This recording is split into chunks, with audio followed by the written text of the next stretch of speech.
Essa gravação, gente, é para segunda-feira, dia 9. Há tempos que eu não paro de pensar na Batalha do Congresso. Na primeira reunião do seu vasto ministério, o Lula confirmou aos ministros adquiridos que é exatamente isso que eles são, porque a batalha crucial do seu governo vai ser a que começa a ser travada a partir de 1º de fevereiro, quando toma posse o novo Congresso, que os brasileiros elegeram precisamente para enfrentar o golpe que eles acreditavam que estava sendo armado nas vésperas do primeiro turno. E isso porque o Lula tem plena consciência de que a ditadura que está sendo ensaiada não tem nem a lei, nem o Congresso Nacional, nem as Forças Armadas, sejam os militares, sejam as polícias, as PMs estaduais, a seu favor. O que ela tem é exclusivamente o Supremo Tribunal Federal, o Poder Executivo, um certo contingente da Polícia Federal, a ousadia dos seus protagonistas e, principalmente, a desarticulação do resto do Brasil. A falta de qualquer ideia concreta sobre para onde ir e o que exigir em que o resto do Brasil se debate é que abre o espaço vazio que a ditadura vai ocupando em ritmo de blitzkrieg. Para tirar o país desse brejo, gente, o primeiro passo é estabelecer uma nova utopia. Eu proponho que ela seja a de sempre, o povo no poder. Só que agora com o oferecimento de uma receita prática para fazer essa receita se materializar.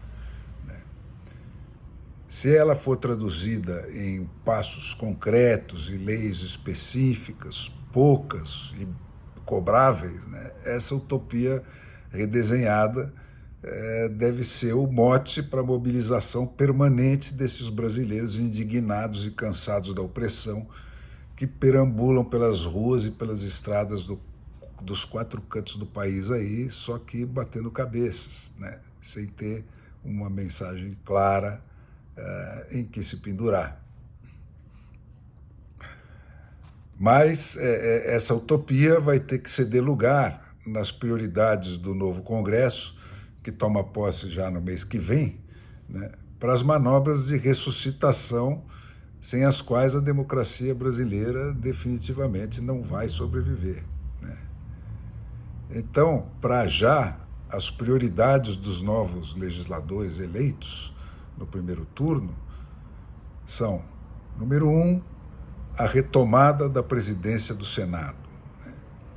Sem a eliminação do carcereiro da vontade popular no Senado, que é esse Rodrigo Pacheco, pago para impedir que a chamada Câmara Alta exerça os instrumentos de controle sobre o Supremo Tribunal que a Constituição lhe dá, tudo mais fica prejudicado, muito prejudicado. A segunda prioridade é o enquadramento do Supremo Tribunal Federal. Com a retomada da presidência do Senado e a recuperação da sua competência constitucional de punir os abusos de poder dos ministros do Supremo, nós vamos ter meio caminho andado para resolver essa urgência.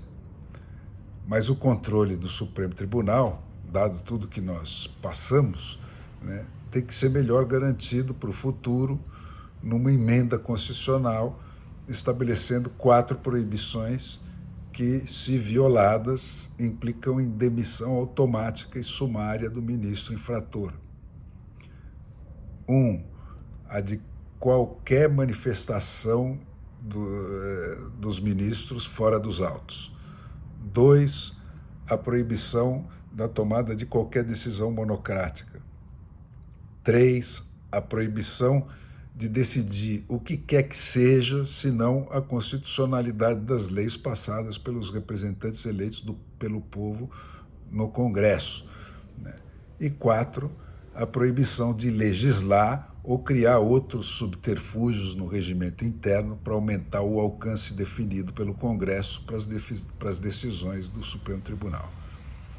É possível passar tudo isso numa PEC, né, que requer quórum especial, mas que é perfeitamente alcançável com as maiorias que foram eleitas para esse novo Congresso que se instala em fevereiro. Né. A terceira prioridade seria o enquadramento das correntes ditatoriais agora do governo Lula, né, que é controlado pelo Supremo Tribunal, ainda falta controlar a galera do governo Lula. Né. E para isso é inevitável pensar uma lei de garantia dos direitos individuais que, para dar poder de imposição a essas garantias inscritas na Constituição contra os que prometem acabar com elas, tem que estabelecer uma lei de desobediência de ordens ilegais para as polícias e forças de repressão do Estado, que esteja mais claramente desenhada do que ela já tem elementos estabelecidos na Constituição de hoje, e uma lei de operações de garantia da lei e da ordem limitadas, né, que seria uma reinterpretação do artigo 142 da Constituição para criar algo como um órgão colegiado do corpo legislativo com o poder de convocar as Forças Armadas a intervir para proteger, em última instância, né, cidadãos com ou sem mandato e empresas cujas liberdades e direitos fundamentais fossem violados por ordens ilegais e agentes do Estado.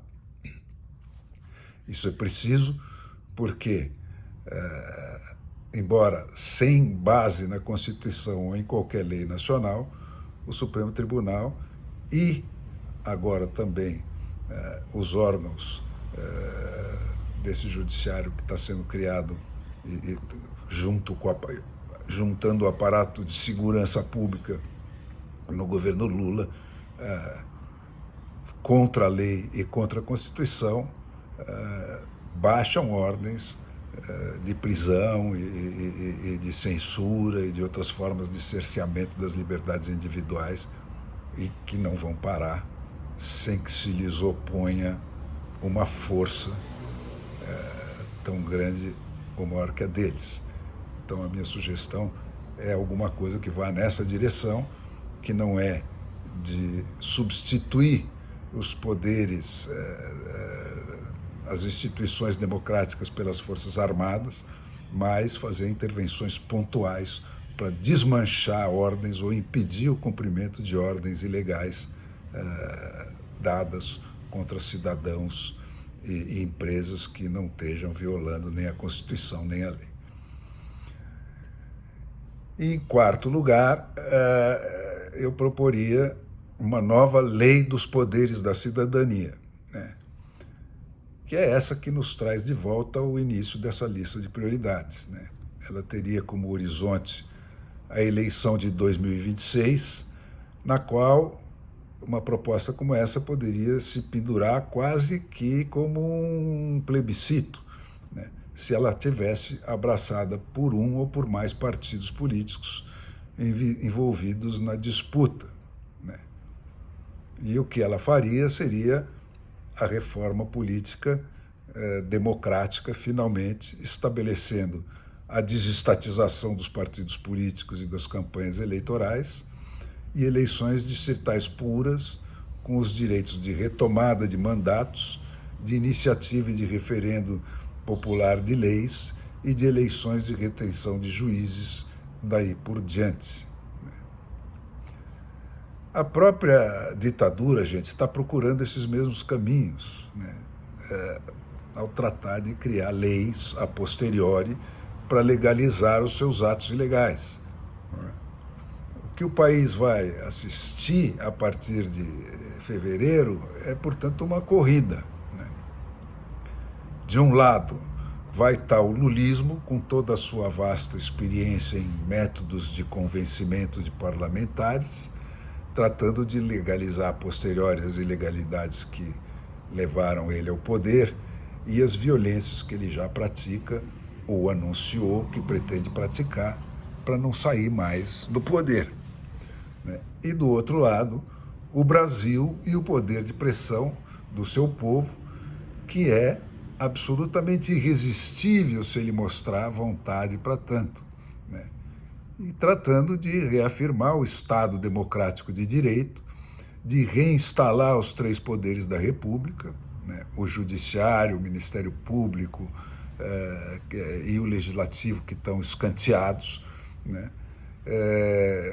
Colocar todos eles nos seus devidos lugares e passar definitivamente o poder para o povo, como manda a Constituição, definindo os meios legais para isso, que são essas medidas que eu estou sugerindo.